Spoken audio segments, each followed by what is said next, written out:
around the room and briefly introduce each other. Chris will start. Okay. Heather Rendell, postdoc here, sociologist. Teresa, I'm a postdoc here, an ecologist working on biodiversity dynamics in cities. Shani Zambrano, postdoc here, working with tree demographic models. Dexter Law, Clark University, Urban and Community Forestry. Hi, I'm Christine. I'm a graduate assistant here, and I am studying soil microbiology at the University of Maryland. Nejm Benassaya, postdoc at University of Maryland. I do governance in North Africa, Middle East. Jessica Gappard, I'm a postdoc here, and I'm a social environmental scientist working on seafood trade. I'm Trisha Schrum. I'm a postdoc at the University of Colorado Earth Lab doing the immersion program here, and I study climate change and energy. Hi, I'm Kay Weiss. I'm a computational research assistant here and help with communications. Morgan Grove, social scientist. I lead the immersion program with Cindy, and I also work for the U.S. Forest Service. Lars Olson, I'm a sabbatical fellow. I'm a professor at the University of Maryland, and I do natural resource and environmental economics. I'm Maida Nathan. I'm a PhD student at the University of Maryland, studying insect community ecology. Sam Shramsky, Indiana University, look at climate change adaptation and food exchange networks. I'm Dean Hardy. I'm a succinct postdoc. I study socio-demographic and climatic change in coastal systems as a geographer. I'm Lisa Palmer. My background is in journalism. I'm a fellow here, and I write broadly on the environment, but more recently I've been working on a book on food, climate change, and human systems. Hi, good morning. I'm John Kramer. I'm the Director for Interdisciplinary Science here. I'm a marine scientist by training, though here I work on a variety of things from design and management of programs to a lot of thinking about how to make interdisciplinary process work on an individual and team-based level. Steve Alexander, environmental social scientist, postdoc here, and my research is broadly focused around community-based conservation, natural resource management, and environmental governance. I'm Hillary Craddock. I'm a PhD student at the School of Public Health at University of Maryland, and I study food and water safety. I'm Philip Stanichenko. I'm a postdoc here, and I study ecological networks. Cassie Gerbis, postdoc here, and I'm a coastal ecologist. Albert Drucki, I'm a postdoc here, and I study dams and water scarcity. I'm Kathleen Rugal. I'm a practice and policy fellow. I have intermittent residency here. I'm studying how people share water around the world. And some people walked in. Nicole, I work with the graduate pursuits here, geographer by training. Hi, Ian Farrell. I'm a data scientist at Susan. We met each other yesterday. And I'm Noelle Beckman, a postdoc here. So it's my pleasure to introduce Dr. Sam White to Succinct to give the seminar today. He earned his master's in Middle East Studies and Modern History from the University of St. Andrews in Scotland in 2002, and earned his PhD in history from Columbia University. He was then an assistant professor in environmental history at Oberlin College for 5 years before moving to Ohio State in 2013. And his research focuses on past climate changes and extreme weather, and combines scientific data and historical sources to get a better understanding on their influence on human history. He won an award from the American Society for Environmental History, Leopold Hildy Prize, and the Agricultural History Association Wayne D. Rasmussen Award, and is supported by fellowships at the John Carter Brown and Huntington Libraries. He's also a co-founder of the Climate History Network and vice president of a new international society for historical climatology and climate history. So I met Sam at The Ohio State University through the STEAM Factory, which is a junior faculty grassroots network that promotes interdisciplinary research and dissemination of research. And this is where I learned about his fascinating research on environmental history and its influence on the Ottoman Empire. And it's been a pleasure learning more about his field in general and his research over the past couple days with Immersion. So with that, I will let, once Sam is ready, we're going to start. Sorry, we're missing a clip on the mic. Oh, no. Did it just pop right out again? Yeah, That's here, good. there's a button here. I will just That works. All right. Apologize for the technical difficulties. Thank you very much for coming, and I'd like to thank all of you at SASINC as well for inviting me out here and joining me for these 2 days of talks and seminars. So right now I'd like to talk a bit about my current research project, or actually recently finished. This is a book that has been sent off now to Harvard University Press, and hopefully then will be forthcoming this year. The title is A Cold Welcome, The Little Ice Age in Europe's Encounter with North America. And hopefully if the peer reviewers agree with it, then that will be out soon. It's currently in contract. So as many of you have gotten to know for the last couple of days, my work originally was on the Ottoman Empire and trying to understand the impact of cold and drought in that case. So this book is something a little bit different. And this has been a part of a larger research project that's occupied me for at least some of the time when I'm not teaching for the last 4 or 5 years. And in it, I've been looking at several major topics. One is the contemporary perceptions and, if you will, science of weather and climate during the early colonial period. And by that I mean essentially the 1500s and the first decades of the 1600s, as the first Spanish, French, English, to a lesser extent Dutch explorers were just getting to understand the Americas. Another aspect of this was to try to see how well we can reconstruct climate in the North Atlantic and across North America during the so-called Little Ice Age, and especially again during this period of early colonial encounters in the 1500s and 1600s. And by this I mean to see both how well we can understand that climate based on high-resolution proxy climate reconstructions from sources such as tree rings, ice cores, and lake bottom sediments, palynology, and so forth, as well as what the documentary record can and can't add to that understanding. So I was very interested to see, did the documentary record match well with what we think we have come up with from the proxy record? Did it add an extra layer of understanding, an extra layer of resolution and detail that would have been lacking if we relied on the proxy record alone? And if there were any apparent conflicts or contradictions, how might we resolve those? I was also interested in trying to understand the climate and weather-related challenges to early exploration and settlement in North America, which is largely what I'll focus on during the first part of this talk.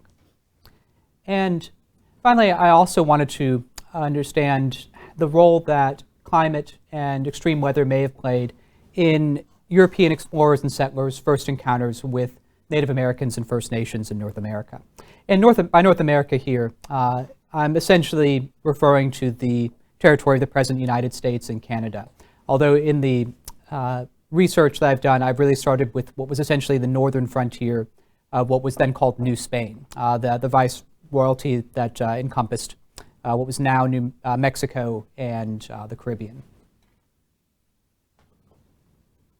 Okay. So this is built on then some research that I've already done in these different areas and some publications, mostly for more specialist historical journals. And I won't be able to get into all of that today, but I'll try to get into some of the essentials. For the book, for the monograph, as opposed to the articles, what I've tried to do is tell a more comprehensive story. So this is a fairly lengthy book, hopefully it will be, if no one's going to ask me to cut out more, that's going to follow essentially every significant expedition from the first exploration and settlement of what would it be, the Gulf Coast of America, down to 1610. So I cut up the book a little bit earlier than I do some of this article research. That way it allows me to be fairly comprehensive in my exploration of the evidence. So I've looked at nearly every significant written record from these expeditions. That's made possible in this case by a lot of prior historical research that's gone into retrieving those documents, making them accessible, and publishing them. But I've also relied on some unpublished research, in this case especially from Spanish archives, because a great deal of the what's now called the Indies Archive from Seville has been made accessible online, and I can work with the original documents there. I've also tried to build much more heavily on archaeological work than a lot of past colonial histories. And while I'm hardly the first person to do that, I think I have hopefully done that in a more thorough and comprehensive way. And by that I mean both the archaeology of settlement sites as well as of relevant Native American communities, as well as the paleoclimate record. So why this particular project after having worked before mostly in Turkey? Well, really there's a practical explanation, which is that I started this when I first got my job at Oberlin. So I was at a small college and my daughter was born, and it was looking very unlikely that I was going to go travel to another country for years. So this was a project that was fairly comfortable to do based on materials in the United States. And this research was mainly done at the John Carter Braun Library in Providence and at the Huntington Library in San Marino, California. So essentially, I wrote about people freezing and starving to death from the comfort of Pasadena, California. So this is how historians use our imagination. I did actually go and visit most of the places I wrote about here. I didn't make it as far as, Labrador and Sable Island, but I did actually go and actually try to get a sense of what these places were like. And try to figure out what the attraction of these particular settlement sites were, because often it can seem that these people were just fools or just crazy to settle where they did, given the outcome. But if you actually go and visit, then you can often see why it was that these early settlement attempts ended up where they did. There was also an intellectual rationale for this kind of project, especially compared to my previous project. My previous project in the Ottoman Empire, which I've been discussing with a lot of you for the last day and a half now, was a project that fits into a style of history, a view of history, sometimes known as the Annales School. And that refers to work of French historians beginning in the mid-20th century who were interested in the big picture and what they call the longue durée, the long duration. How you have fundamental structures in the way in which people interact with their environment and how those shift during particular conjunctures as pressures come to bear in some sort of crisis. In this case, though, I wanted to be able to study events on a smaller scale in much closer detail. So rather than collecting evidence that largely came from an imperial center that was giving a big picture, a bird's eye view of what was going on, I wanted to be able to look at experiences close up, often told firsthand. So in this case, I was able to follow a number of expeditions ranging from just dozens to hundreds of people, oftentimes where we had several first-hand accounts which had survived and were published. This also allowed me to have a project where I tried to bring in some new climatic observations. The work of historical climatology, of reconstructing past climate and weather through written records, has largely focused on Europe and East Asia. Not much has been done in North America, or at least much less. And this was one opportunity to cover a fairly wide area and a whole century, albeit at very sparse coverage, given how few sources we have, but in a fairly thorough way, because most of those sources are accessible, as I talked about earlier. So that way I could try to test the limits of proxy-based reconstruction and see if there was some outside information that could really help triangulate these and verify these. I also thought it was a chance to bring new evidence to bear on what we often think of as a familiar part of our history. We all learned something about colonial American history if we grew up in America. And we often have a certain story, very often a very sanitized story. Very often a story that skips over, too, between Columbus in 1492 and the Pilgrims' first winters in 1620 to 1621. So this was my chance to bring to bear all the evidence that we now have available to help retell that story in a more realistic way. Because the truth is, we don't tell that story to elementary and middle school students for good reason. It's a grim story. It is not a story for children. In the words of the historian Karen Kupperman, America has a creation story from hell. It's a story often of desperation and starvation and failure. But I think that too is important, especially important as we confront a lot of uncertainty in the coming century. uncertainty related to environmental change, to climate change, to America's place in the world. And while that won't be a parallel necessarily to the 16th century, at least it would help us think, what does it mean to have that uncertainty? What does it mean to be confronting a new environment and an uncertain climate? And what does it mean if we as Americans can reinterpret our own sort of national story, at least in part in that way? So this was a chance to tell a good story, to tell an interesting narrative, because these are inherently fascinating episodes, but also to retell a story that we may have thought we knew, but which new evidence can give us a new perspective on. I'll give an early example of this, one that came up rather unexpectedly in my research. So past historians had recognized in one or two cases that European colonists, arriving for the first time in America, in kind of this unusual situation where Native Americans living by their settlement, basically whose land they had invaded, asked them to help pray for better weather, to help pray for the rains to stop or the rains to start. This is the kind of story that historians, especially colonial historians perhaps, are almost trained to be skeptical of, right?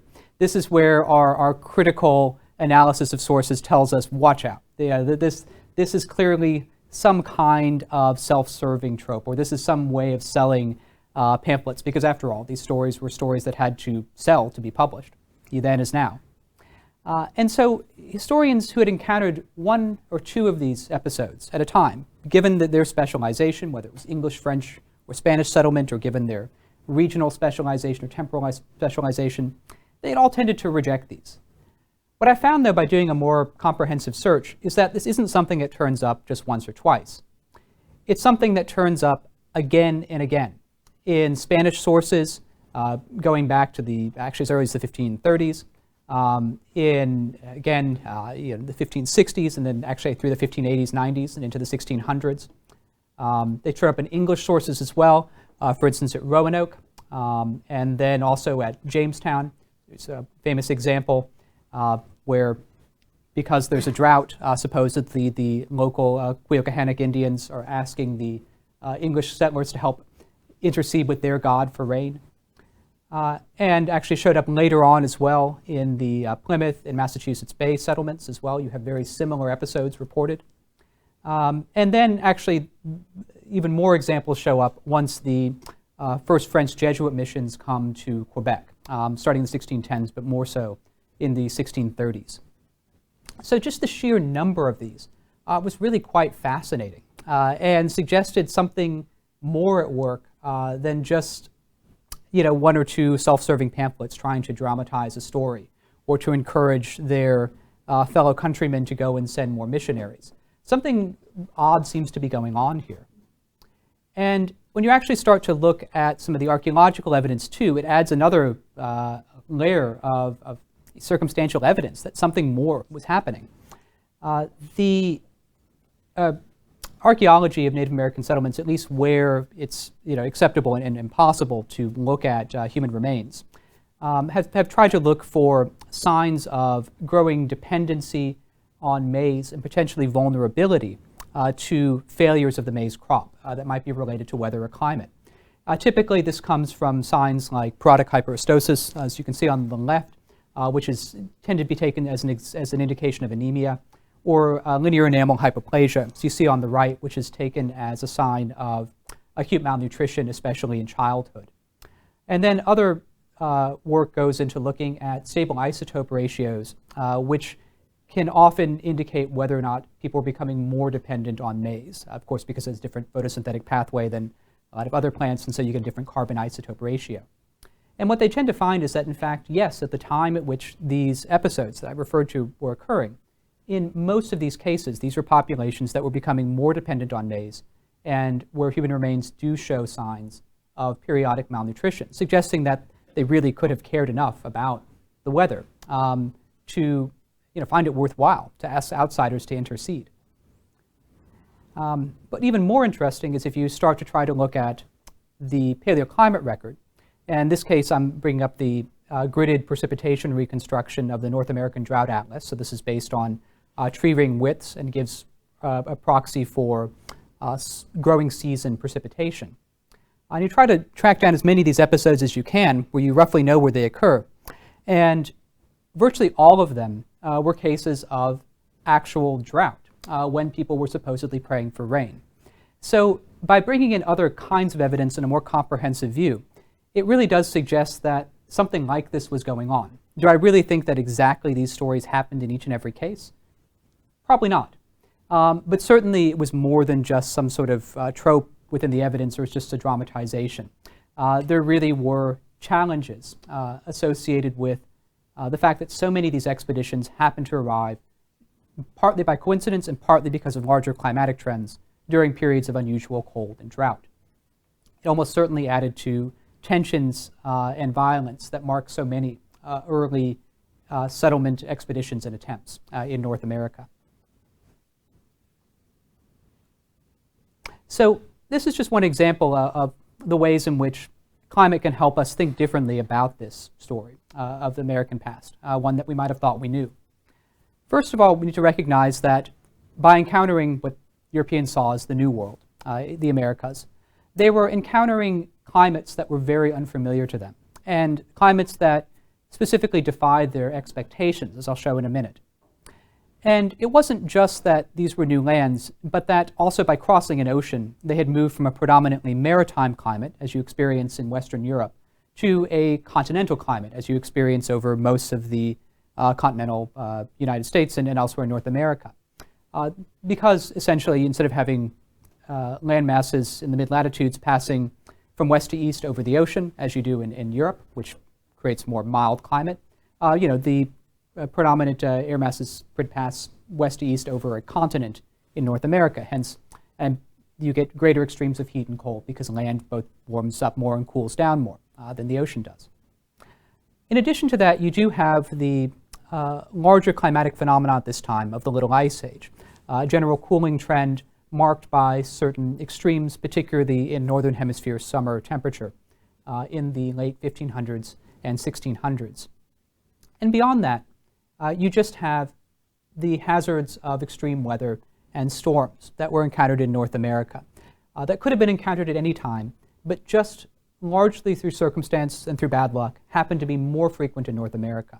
And these were often kinds of extremes, too, that were unfamiliar in much of Europe. For instance, a number of expeditions, after I couldn't even go through all of them because there were so many, were disrupted by tropical storms or hurricanes. Okay. So to clarify what I said before about expectations, the predominant sort of view of geography at the time that most of these expeditions went out was based on a simplified version of Ptolemy's geography, going all the way back to classical times, oftentimes as reinterpreted through simplified versions of Aristotle's meteorology. And in this worldview, the Earth was basically divided into concentric zones, with a hot, dry, burning torrid zone in the middle, essentially corresponding to the tropics, a temperate zone in between, and then two frigid polar zones in the north and south.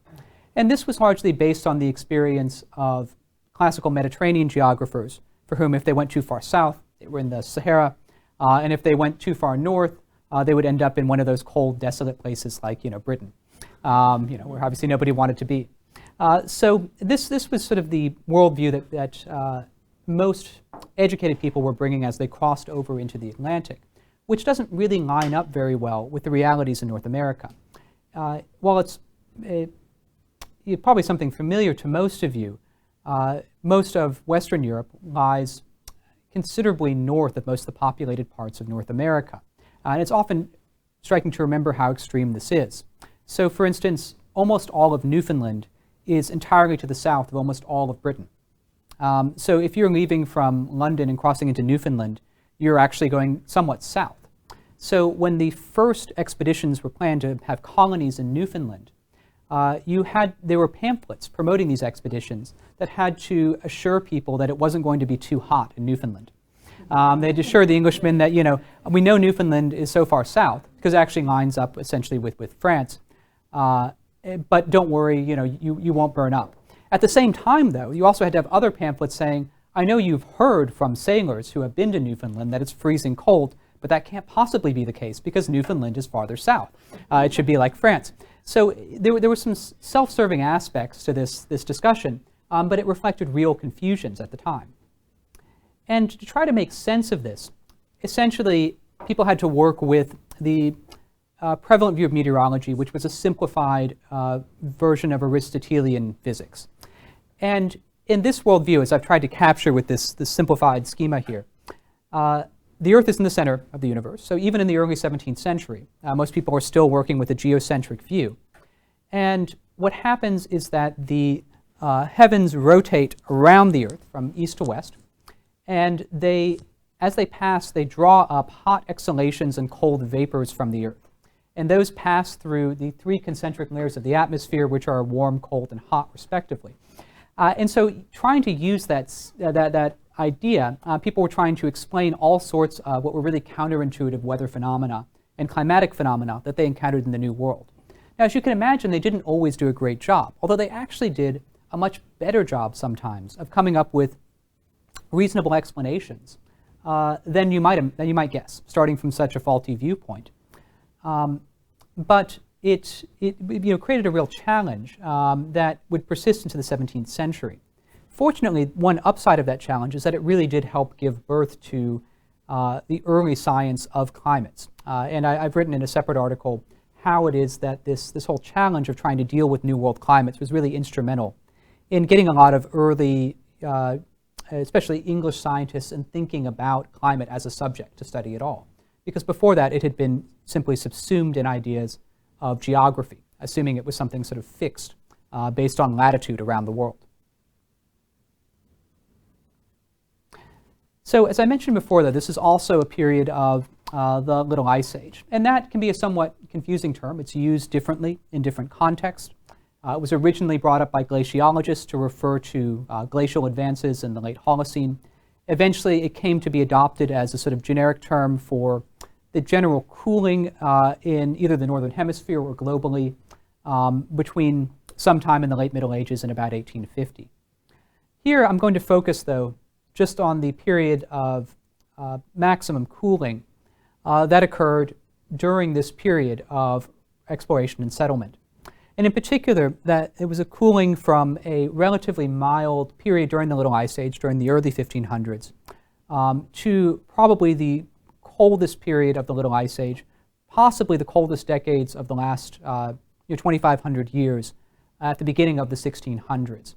And that has several possible explanations, but I think clearly the leading forcing mechanism here is volcanic eruptions and a cluster of large tropical eruptions during the late 1500s. And this is from the paper by Michael Sickle et al. So climate and weather played a role in a number of early failures, and each one of these is a fascinating story unto itself.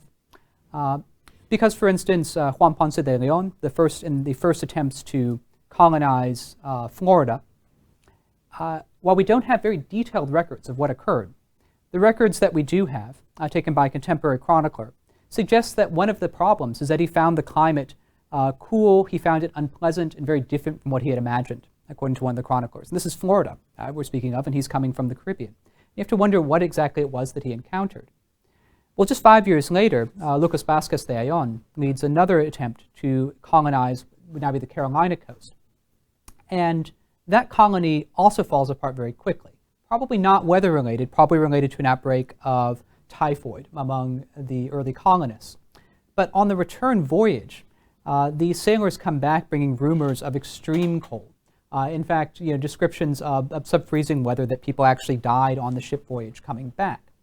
Again, it's quite possibly exaggerated, but we have to wonder what exactly they did encounter that led them to fear this cold, and how it was perhaps that just slightly unusual cold, just slightly colder weather at the time, may have been particularly demoralizing for expeditions that were coming at that time, mainly from the Caribbean, And oftentimes, the largest number on these expeditions were actually what the Spanish at the time called their Indios Amigos, the native allies, particularly from central Mexico, who might not have encountered similar kinds of cold and storms before. Following disasters, the following expeditions were often even more disastrous. So Pánfilo Narváez leads an expedition again into the Gulf region, reports extremely cold weather throughout. In fact, the expedition ends in a complete disaster. All but 4 of the men die. And those 4, including most famously Álvaro Núñez Cabeza de Vaca, come back some 8 or 9 years later, barely surviving this sort of weird peregrination across the Gulf and then the southwest of America. And they bring back reports of, again, extremely cold weather in places where it would be very unlikely today, including the Gulf Coast of Texas, where they report having sub-freezing temperatures, and report that even Native Americans who took them in were suffering from cold, from lack of food. The Soto expedition of 1539 to 43 encounters 3 very cold winters, again in places in the American South, where they report sub-freezing temperatures. They report heavy snows in places like Alabama. And this comes from multiple corroborating accounts.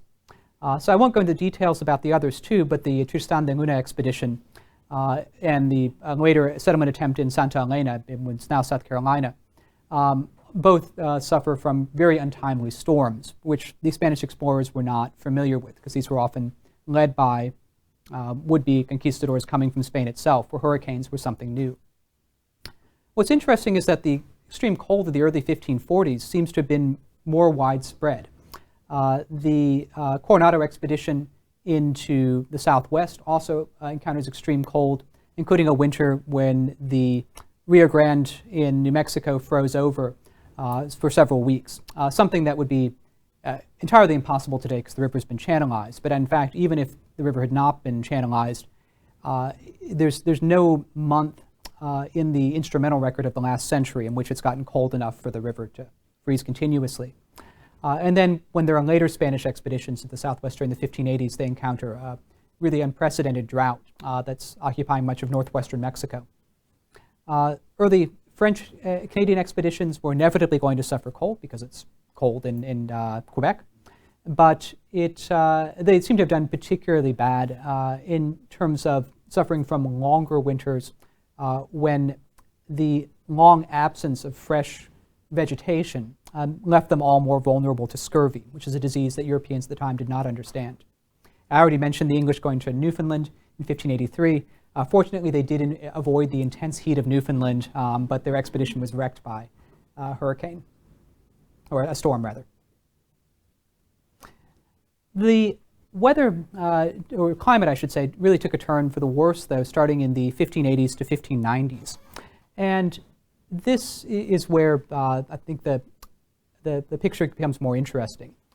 There was a series of significant eruptions from the 1580s to 1600, culminating in the eruption of Huayna Prutina, a large volcano in the Andes.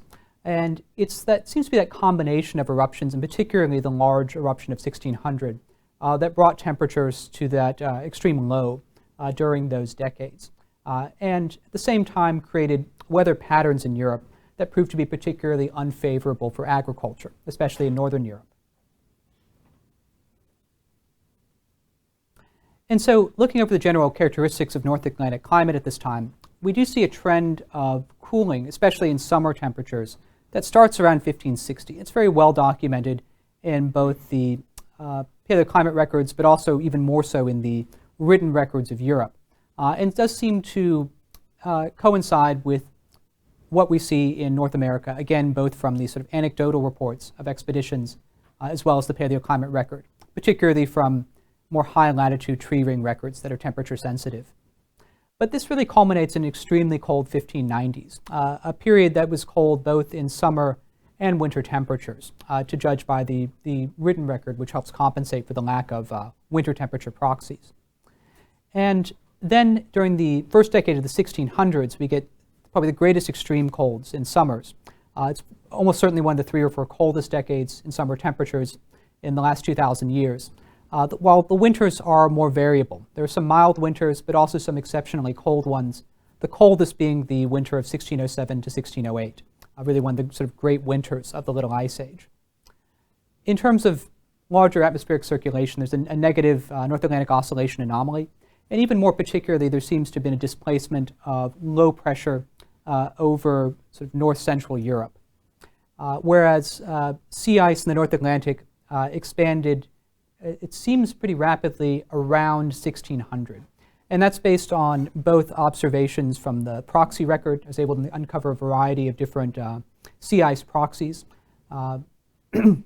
as well as the experiences of the first sailors trying to sail a northwest passage around Canada. Obviously, that would have been impossible under any circumstances. Probably will be possible within a few decades, but it was certainly impossible then. But many of them, actually, as you get to the turn of the 17th century, don't even make it very close. They start to encounter very heavy sea ice, probably coming from a strengthened Labrador current while they're still well off the coast of Labrador. And so they're not even making it very close to the passages around Canada.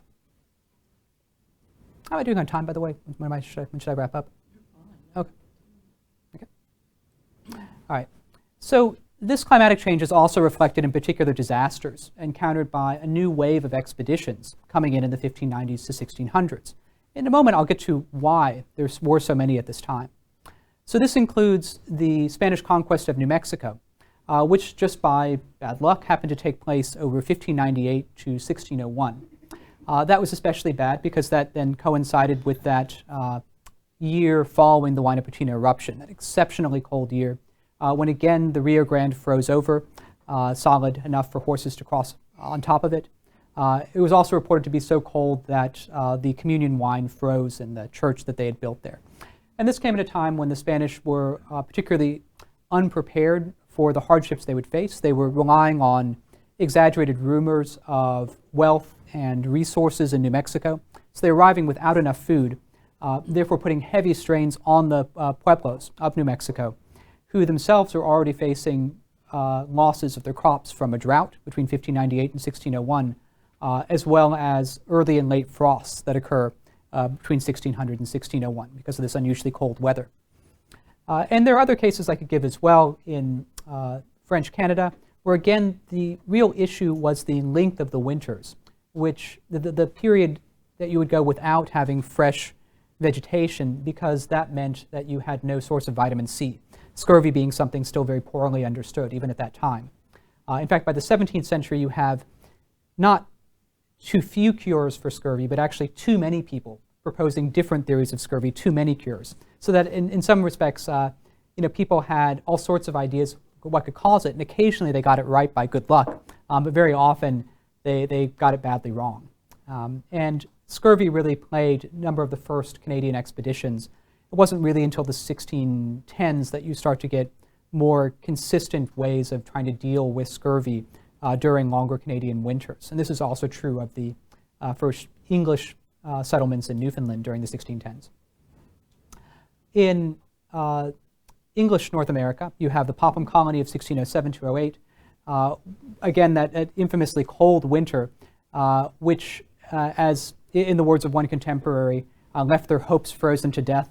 They abandoned the colony in Maine after just 1 year, just one brutal winter when none of the settlers wanted to stay. And because that was an exceptionally cold winter, though, on the other side of the Atlantic as well, in Europe, it was unclear whether they were going to suffer similar winters in New England if they stayed or not. And so that created another interesting sort of early debate about climates. And then I'll focus the rest of the time on Jamestown. And I've mentioned briefly the Northwest Passage expeditions before.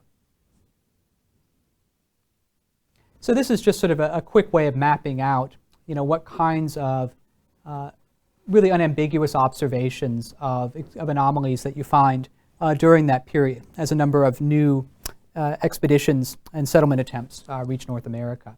And I've tried to star those that have particular phenological observations, whether it's freezing or plant phenological observations to support them. Okay. And some of the examples of this I mentioned, Rio Grande freezing over. But some examples are even more remarkable. So Monterey Bay, California, there was a fairly well-confirmed report of freezing weather there over the winter of 1602 to 1603. So this is something that virtually never happens. I mean, you occasionally get temperatures that fall below freezing in Monterey Bay in the instrumental record, but never a deep freeze, never a protracted freeze. What they reported specifically is that they left barrels of water out overnight, and when they woke up the next morning, they were frozen to more than a hand's breadth at the top. So it must have been cold enough for long enough overnight in Monterey Bay, California, to get several inches of ice in a barrel of water left out. And so really quite remarkable. And actually, a lot of the early attempts to explore California met unusual weather, met either unusually cold weather or stormy weather, which put off the Spanish from what had been early plans to actually put a colony in California. Instead, the Spanish don't begin to colonize California until the 18th century. And I gave some other examples of heavy snow and ice in Maine. In the winter of 1607 to 08, the lower James River at Jamestown freezes about halfway across, which again is something that would be quite unprecedented in the current instrumental record. Are these from narratives, or what's your primary, a combination of evidence? Yeah, so these are mainly from narrative descriptions. What the narrative is varies quite a lot depending on the nature of the expedition.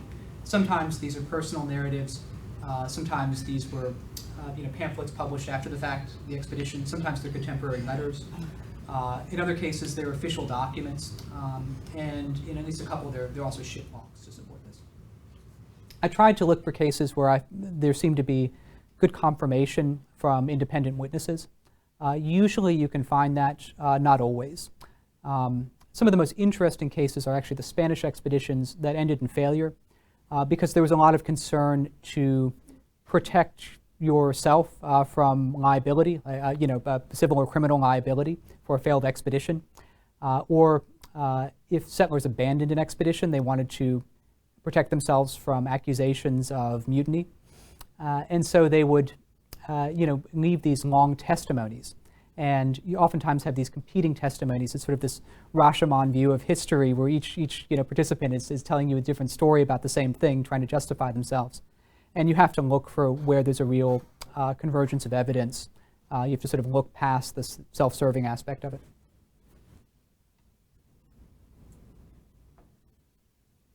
So, and this is of course at a time when these settlements were highly vulnerable, vulnerable to the direct impacts of cold, to hypothermia in the extremes, especially in cases where you have people coming with expectations of a warmer, milder climate, or coming from places where they wouldn't have experienced extreme winters before. More to the point, usually were problems of hunger and malnutrition if crops failed, or if Native American populations had no spare food to share. Problems of scurvy, as I mentioned, especially in places with long winters. Problems of water quality during droughts. In the case of Jamestown in particular, this was a problem. The James River was probably flowing at a lower rate, given that there was an exceptional drought at the time of the first Jamestown settlement. This may have led to encroachment of salt water from downstream, so there could have been salt poisoning at work, as well as the fact that they described the water as flowing like ooze, suggesting that they were dumping their own waste in that water. It was not being flushed out quickly enough, probably leading to problems of waterborne diseases, of fecal-oral transmission.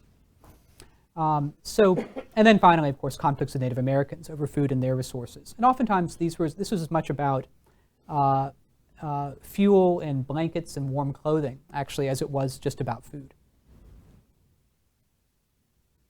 So probably the most closely studied example of this has been that at Jamestown, and where actually there's been recent archaeological work to uncover skeletons. What's interesting about Jamestown, as actually at a couple other of these sites that I've studied, is that they were not rediscovered until just about 20 years ago. We think that actually, we've known all along where these places were, that there's, big monuments there. Jamestown shows this is not the case. For centuries, people thought that the original site of the Jamestown fort had been, washed away by the James River. And when most people go to what they think is Jamestown, they're going to this reconstruction that's actually located a few miles away. The original Jamestown site, which what you'll see in the road signs as historic Jamestown with an E at the end, is much less touristed. And that's too bad because they've just done fascinating work there. But Jamestown suffered really from two extreme episodes of mortality. Both the first summer that they arrived, when many of the settlers fell ill of some mysterious disease or diseases, and then again over the starving time of the winter of 1609 to 010, when the colony was nearly abandoned until a supply ship arrived in just the nick of time, and everybody came back and made a more permanent settlement. Capturing some of the problems, some of the causes of mortality during that first summer, the contemporary James Percy wrote that our men were destroyed with cruel diseases such as swellings, flixes, burning fevers, and by wars. But for the most part, they died of mere famine. So that actually became the subject of a whole chapter of the book that I wrote, trying to look at not just why did people die in North America, but what brought them there in the first place, and why in particular did we see so many expeditions arrive in that particularly terrible moment climatically. I mean, was this just a coincidence that so many happened to major settlement expeditions, including Jamestown, Quebec, and Santa Fe, which become our first three permanent settlements in North America, which really sort of define some of the cultural heritage of a lot of the country, of a lot of the continent, that they all happened to arrive at this time. What I found is that it was not necessarily a coincidence, that what happened, in fact, is that the very climatic disasters that they encountered were also creating a window of opportunity within Europe itself for the Spanish and French, for the English and French to move in on Spanish claims. The Spanish, in effect, with their conquest of New Mexico, were making their last bid for a presence in North America, in a continent that they were starting to give up on, while the English and French were seeing an opportunity, and were also, as I'll suggest in a moment, were seeing a reason to get rid of sort of their excess population suffering during the Little Ice Age. So I start with this slide then of the Four Horsemen of the Apocalypse from Albert Dürer to sort of give an impression of the grim concerns, preconceptions of the late 16th century in Europe. Curiously, even as populations were rising, people were seeing more and more death. And basically the reason for this is that populations were rising because the bubonic plague was in abeyance. I mean, the rates of mortality from plague had slowly declined probably from about the mid-15th century. So what that meant is, as one of those four horsemen of the apocalypse was sort of, stepping back, the other three were getting busy doing their work. You had more death from other diseases, more problems from famine, from typhus, from typhoid. And in part that's because as populations rose, you had a growing population of landless and poor who were more vulnerable. So in the mid-17th century, Thomas Hobbes wrote that, in the state of nature, the life of man was solitary, poor, nasty, brutish, and short. But in the late 16th century, in a sense, life was becoming less solitary as there were more people, more crowded into smaller areas, more of them moving into cities with poor sanitation problems. And so life was becoming more poor, nasty, brutish, and often short, often in a literal sense because actually average height declined with malnutrition. So our sort of characteristic images of poverty and suffering in the Little Ice Age do really have a grain of truth to them, which is as more people were suffering general problems, general issues in their quality of life. They were also becoming more vulnerable to year-to-year fluctuations in weather and the larger trend of cooling climates, which could bring especially cold, wet summers when crops failed. There's been some debate among historians whether or not the poor actually died when the crops failed, whether there was actual famine, whether they died of mere famine, to use Percy's expression again. But it seems to be the case that they didn't really need to. There were so many other ways to die in the 16th century, so many other diseases in that sort of rich disease environment that could prey particularly upon the hungry and famine refugees, including, for instance, typhus and typhoid, that it may be a moot point. And there were so many ways in which the crops could fail, in which the weather could go wrong, that really any major disruption in what was seen as the right cycle of seasons could be a cause for failure. So I've tried to give a couple examples here. This is from an agricultural manual in the 1590s by John Florio, in which he wrote that humid summers were a sign that the corn and pulse would be blasted and corrupted, but cold, rainy summers were also a manifest token of great dearth, and spring mists and frosts were again a sign of agricultural failure. So it's almost remarkable that the crops usually came in at all, but in pre-industrial ages. And this, of course, was a northern European climate. But in fact, you find just as many complaints in agricultural manuals or discussions of farming in southern Europe. So I brought up the example of Geronimo Cortes, who wrote a sort of almanac in the late 1590s as well, talking about how the natural disruption of the natural qualities of the four seasons is a sign of sterility, a lack of provisions, and a multitude of sicknesses. So in thinking about the generation of Englishmen who actually came to Jamestown then, most of them would not have been aware of climate change per se. The way they experienced the cooling trend of the late 16th century and the volcanic eruptions of the late 1500s, the Little Ice Age in general, was really just as a series of disasters. If we were to look at the various chronicles, the various histories of the time, what you see are sort of a record of unusual, disturbing events, oftentimes associated with climatic phenomenon. In some cases, not. They didn't necessarily see the same distinction. As I mentioned before, the period in the 1590s was a period of especially bad weather beyond just the phenomenon of volcanic-driven cooling. And this seems to be because of a pattern of atmospheric and actually oceanic circulation as well, where you had cold and high pressure building up over the northwestern Atlantic and low pressure displaced over much of sort of north-central Europe, oftentimes combined with high pressure over Siberia, these sort of driving cold easterlies. And so you have this phenomenon of often cold, wet summers with cold, wet northwesterly winds and then cold, dry winters from easterly and northeasterly winds, which is fairly well documented by local observers in Switzerland and also on the Baltic, where we just happen to have a few people who kept daily weather observations. It's in part just a question of good luck and good sources to understand this period.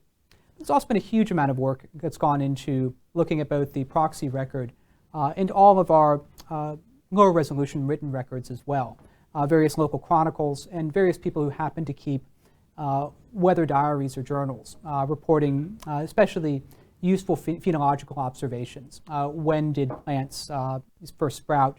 When did grains ripen, and so forth? And what that suggests is that the 1590s were especially bad all across Europe. What I'm actually going to look at in particular, though, is what they were like in England and in Spain. And I've been told the hour, is that it? Okay, so I want to make sure I get this done right. Because that brings us to the question of this sudden English and also, for that matter, French initiative in the American colonies, as Spain was really taking its last major expedition into the Southwest and then really stepped back. In fact, there were serious deliberations to withdraw from its North American colonies altogether, basically giving up on Spanish Florida and New Mexico. The only reason it didn't do so, actually, is because of discussions about what could we do with Indians who had been missionized, and could we just abandon them to their fate. So a lot of the troubles in England are famously captured in these lines from Shakespeare's A Midsummer Night's Dream, thought to have been written during the mid-1590s, during some of the most infamous years in English history, when a series of unusually cold, wet summers ruined crops and actually sent prices to some of their highest levels of the entire pre-industrial period. In fact, by some calculations, the real wage of a typical English laborer during the 1590s was the lowest that anyone can measure going back to the 1100s, when we have our first manorial accounts. So really quite a terrible time, something we often forget in sort of glorifying the Elizabethan era, or sort of Shakespeare's era. So when he was writing this, it was definitely there's an element of poetry to this, an element of fiction, of course. This is set in the context of Titania and Oberon, disputing with each other, and it causing sort of a a larger cosmic disturbance, but also capturing at the same time real problems of the English countryside, which are well documented in other sources. In Spain, if anything, the 1590s were even worse. Whereas England suffered from a series of cool, rainy summers that rotted crops, in Andalusia, in southern Spain, you have intense rains leading to what's thought to be some of the most frequent and heavy flooding for as long as we have fairly good written records, so for the past several centuries. Whereas at the same time, there was unusually cold, dry weather in the mountains of central Spain, probably contributing to crop failures. What happened in Spain then was that you have outbreaks of first typhus, probably related to famine refugee movements in Castile, and as well as famine probably caused by the excessive rains and lost crops in Andalusia. So in the novel, The Life of Guzmán de Alfarache, there's this expression that's brought up, God save us from the plague descending from Castile, and the hunger rising from Andalusia. So both countries then are suffering from climate and weather-related disasters at this time. What makes them different, actually, as I've written this chapter, some of you have read, is that the pattern of mortality was different in those two places, and the perception of that mortality and its causes were different in those two places. Such that in England, what you really have are two distinct waves of mortality. There was a famine during the mid-1590s related to those cold, wet summers, but it primarily affected those areas that had the poorest terms of trade and were least connected to the wider national economy. Places where food imports couldn't reach, and where especially not just those who were farmers themselves, but who were laborers who had to try to sell their labor in return for food, suddenly found that they couldn't find work, and if they could, it couldn't pay for as much as they needed. So famine mortality then was way up in more isolated parts of northern England. And the more wealthy, the more literate, who might have been writing about these things, who would have noticed what was going on, who influenced policy, by and large lived in around London, and they only would have seen the famine refugees come in, not the mortality taking place.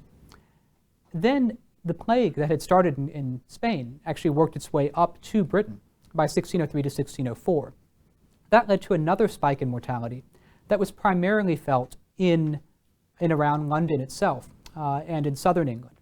So from the perspective of the English, what happened, or at least from those in London, what happened is that there was England's excess of people had converged onto their city and started to spread disease. And you can see those sort of mortality peaks here, and this is actually comparing the mortality peaks of this period, the 1590s, to what's known as the Great Famine in British history during the 1310s. And also what's even more striking is the way in which marriages and births dropped dramatically due to the sudden cut in real wages at the time. In Spain, by contrast, the mortality was much more intense. That is to say, it's not necessarily that a greater percentage of people died, but they died in fewer years. And the mortality tended to be concentrated in rural Castile, so closer to the people who were writing about these phenomena, who are also connected to the court in Madrid. Rural Castile had already been suffering from economic setbacks, largely tied to the extremely heavy taxes during the reign of Philip II to help pay for military expeditions, above all attempts to suppress a rebellion in the Netherlands. So the high mortality and the depopulation of many villages was seen as a real crisis moment, related not only to climate, or not even especially to climate and weather, but to deeper problems in Spanish society, politics, and the economy. And so you have a number of observers writing about this, sometimes known as the general name of arbitristas, who write things like this quote here, that Spain is suffering from a critical illness, and so it needed to take drastic steps. It needed to step back. And very often these writers blame Spain's imperial commitments and its overseas colonies as a problem, as a source of this weakness. And so there was a desire then, in response to crisis, to step back, to withdraw their claims from North America, maybe even to give up on these North American settlements. Whereas in Britain, by contrast, the episode is taken as proof of overpopulation. That, now we have too many people in our country, we have rogues, vagabonds, idle, dissolute persons. And we see this not only in official statements, such as that of King James I, but also in a variety of popular pamphlets, even poems of the time. This is taken from a pamphlet of Thomas Middleton, who was a playwright, and like a lot of playwrights, he was thrown out of work whenever there was a plague, because you can't write, you can't have plays when there's a plague going on, right? It's a public health hazard. So they get thrown out of playwriting, and they have to turn to other kinds of writing, and they write these sort of weird, grim pamphlets. And this is one that involves this boasting contest between the personifications of war, famine, and pestilence. So it's sort of like three men walk into a bar, war, famine, and pestilence. And then they start bragging over which one of them is the worst. And it seems that famine really wins the day here. And this is part of a reflection of a deeper fear. Is captured in this poem by Thomas Dekker, another one of these playwrights and pamphleteers, that, we have too many people. They need to die. We have this excess that we need to bleed from our body politic. Or we have these drones that need to be kicked out of the hive, to use some of the metaphors of the time.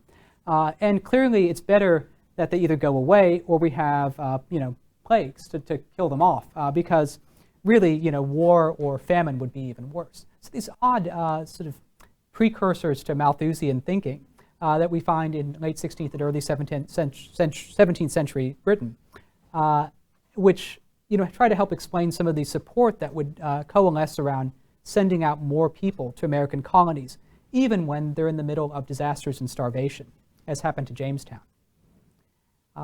So I bring that up then, I guess, to raise another issue that has come up in our discussions here, which is the contemporary application of this kind of history. Obviously, there's no direct policy application I want to bring up in this, but I think it is interesting to look at stories like this, at least as a reminder of how many ways people might perceive the disasters related to climate change. That we could very well see both rhetoric of overpopulation, of a need for retrenchment or feeling of crisis in response to climate-related disasters, just as much as we might see, for instance, a call for more action, for more commitment of more resources to solve the problem. Perception can matter almost as much as the underlying reality. And the particular nature of our vulnerabilities can lead to very diverse outcomes and very diverse policy responses. So I think I'll go ahead and leave it at that. It's about out of time. I hope you enjoyed the presentation. Thank you.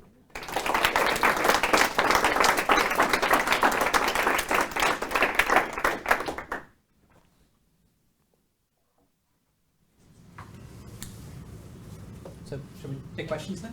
Yeah. I had a question. You mentioned earlier on about so much of this is redacted or taken off of the curricula for kids, and certainly I didn't learn about Jamestown in this way.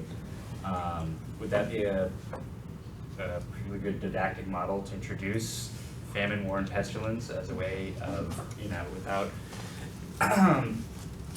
playing your hand too much and potentially getting into climate catastrophism or the things that folks worry about in that regard, but certainly playing up the fact that there were these very real and present issues that harmed a lot of folks, particularly potentially related to climate, and using that as a didactic tool. I don't know. I mean, it seems relevant to start them young. I think it'd be good if we just sort of work natural forces, including climate and weather, into the picture more. I think there's a tendency to assume that history was about what people did, and the environment suddenly somehow became a problem during the 20th century due to anthropogenic change. I think it's more important to remember that the environment has been a factor all along, and environmental change in different guises has taken place in the past due to natural reasons as well as anthropogenic. It's best, of course, not to overemphasize them. Also, not to overemphasize the magnitude of change. After all, the cooling that took place between the mid-16th and late 16th century in really just mainly northern hemisphere summer temperatures was still about the same as the warming we've already, or rather we did experience over the 20th century, possibly to the first years of the 21st century, and certainly less than we're going to experience over the next 50 years unless we take rather dramatic action. So I don't want to give the impression that they're the same. On the other hand, it's important for people to realize that even modest changes can lead to greater frequencies of extremes and fairly disastrous consequences where there is high vulnerability to those changes and extremes. So a couple of questions. One, and they're both related to contemporary trends in socio-ecological research. And I'm wondering if you can use some of your material to explore similar things. One would be signs of adaptation and whether or not you were seeing people developing strategies. That's a major thrust right now, I'm sure you know. And then the other is there's a lot of work looking at environmental shocks. So not necessarily like a little ice age or a longer period of stress, but events and how people react to those, recover, and obviously you just have to look at Haiti to see famine, disease, etc. So just wondering if those are the kinds of things that as a historian you want to do. Yeah, I mean, it's difficult. I think that's really what so much of our conversation has been about these last few days. Just because looking at older historical examples, it's just hard to find enough continuous, high-quality data often to work with people who want continuous, reliable data for models. I think really what might be more continuous between the past and present here could be human reactions, human psychology in the face of these changes. If there's anything I think that I've come out with from this project in that respect, it's how hard it is to recognize and predict change at a personal, intuitive level when what you actually experience is the extremes. So in other words, you have colonists, often successive waves of expedition to similar parts of America, trying to make sense of the climate, when really what the information that's coming back to them is the anecdotal impressions and occasional extremes that they experience. And climate change, I think, is a complicated concept for many people because we talk about it in terms of the changing averages, but really what that means is a shifted distribution that can range from different extremes of cold and heat, wet and dry, and so forth. And trying to make sense of a shifting range of distributions is just not something that seems to be very intuitive for most people. Obviously, it helps that we have mathematical education and models and so forth, but I don't know how, for most people, how different entering global warming is than, say, adapting to the climate across the ocean was for people 500 years ago. I think certain elements of human psychology are the same. And until people internalize that, until they recognize that nature of change, it can be much harder to make adaptations. Yeah. So I've seen some of these fictional pieces of alternate histories, and so I wanted to ask you to speculate for a minute after looking into the reasons for failure of these various expeditions. If the climate in the U.S. had been more within the normal range, which do you think would have had the most likelihood for success, and how would that sort of have reshaped early American history? Okay, so I think the biggest change is that settlement in New England and parts of Canada might have started earlier. The early impressions of unusual cold really did put off investment considerably for quite a while. And the reason that that's so significant is that had even a couple of them started earlier, it would have shifted the demography of the Americas considerably. Jamestown makes it, barely makes it in 1610 when they finally have a major resupply expedition and a more permanent presence. But the population of Jamestown suffered from extremely high mortality for decades. It took constant new arrivals to replenish the population until it begins, the demography begins to stabilize probably by the 1660s. So it takes quite a while. Whereas in New England and Canada, population, as soon as it's well established, as soon as they overcome early problems of cold and scurvy, they just begin to multiply like rabbits. People just start to double every generation. It's actually a famous sort of case in demography that most French Canadians today, roughly 5 million or so French Canadians today, are descended from just about 6,000 original colonists. The population roughly doubled every generation between about 1680, when by the time most of them arrived, and about 1950, when the birth rate started to fall dramatically. So that small instance in timing is probably one of the most significant factors. Had people actually stuck it out in places where it was a little bit colder, and where incidentally the water quality was much higher because you have a good winter freeze, then you probably would have had very different demographic makeup of North America.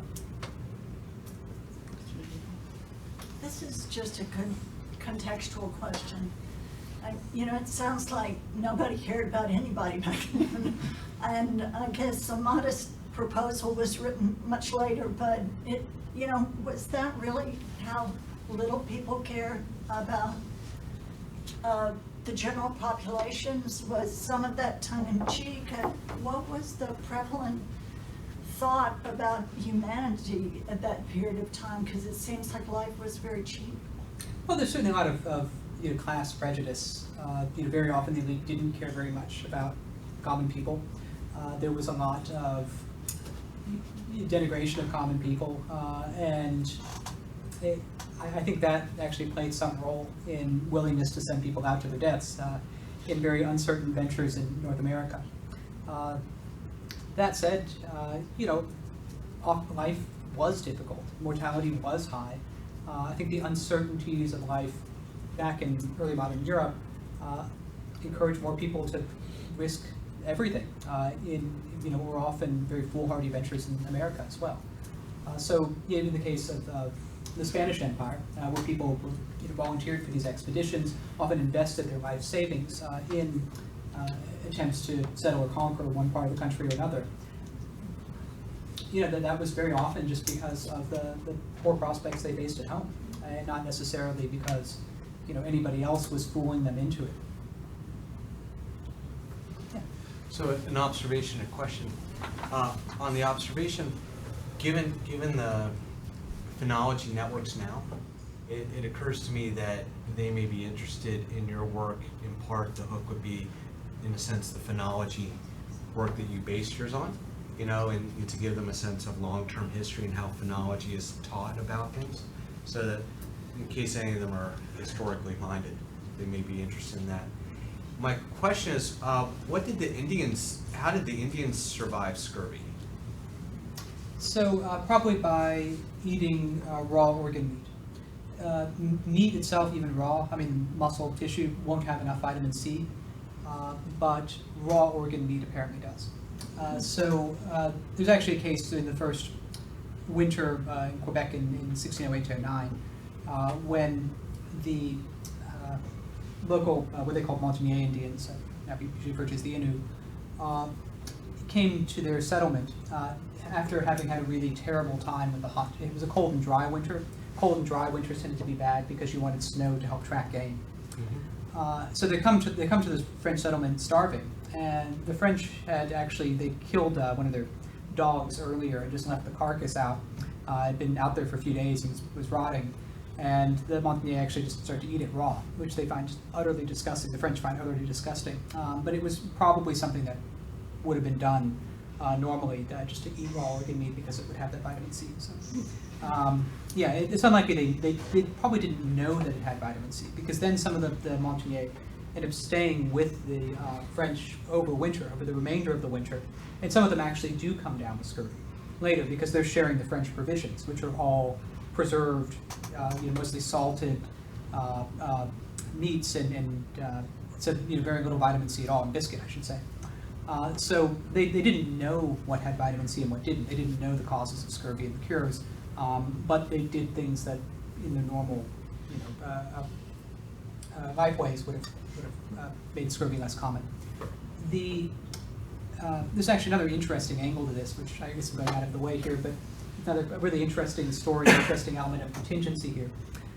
When Jacques Cartier first arrives in Quebec in the 1530s, he encounters an Iroquoian people who had settled on the St. Lawrence River. Those Iroquoian people, who were an agricultural people, who relied somewhat on hunting during the winter, but relied largely on corn for their diet, did know of a cure for scurvy. And what that cure exactly was has been somewhat debated. It was probably white spruce needles that they boiled in water, and that has enough vitamin C to prevent scurvy from occurring. So that they did know of that cure. They shared it with Jacques Cartier, who lost it later on. I mean, he goes back to France after a couple more failed expeditions, and then the knowledge of it is lost. When the first explorers start to go back to Quebec in Samuel de Champlain's time, in the early 17th century, they're looking for it, they're asking about it. But by then, the St. Lawrence Iroquoians had migrated out of the St. Lawrence Valley.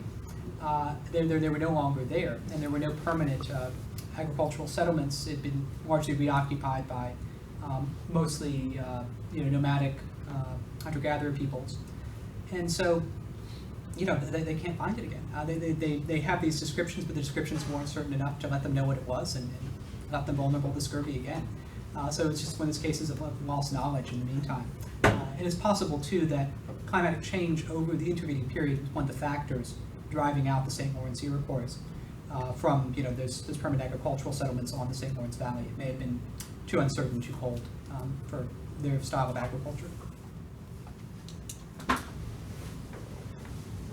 Oh, yeah.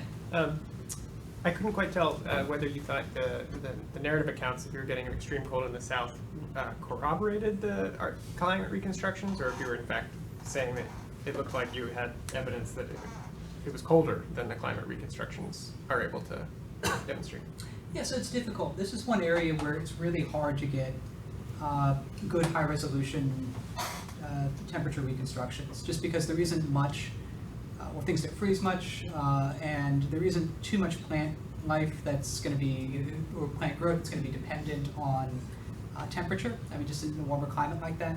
The closest high-resolution proxy I was able to find was in, I believe it was calcium-magnesium ratios in planktonic foraminifera buried in certain sites in the Gulf of Mexico, which, gives you reasonable decadal scale resolution in sea surface temperatures nearby. But that's not as good as saying, I have direct evidence on land from, spewing them from a tree ring, from something like that. That would give you higher resolution, real terrestrial temperatures. So I was uncertain about that. Those records from the Gulf of Mexico do indicate a cold anomaly around 1540. So they do line up, at least, so you at least have that anecdotal matching between the written observations and the physical record. But I don't feel like it's firm support as I would like.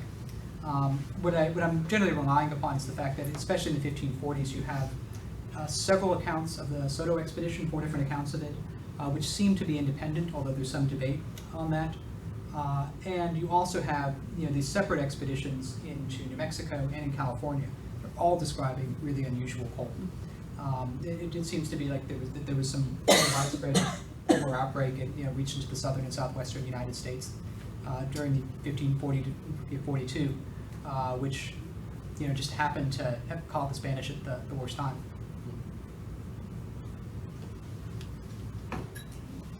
There are no more questions unless, thanks Sam again.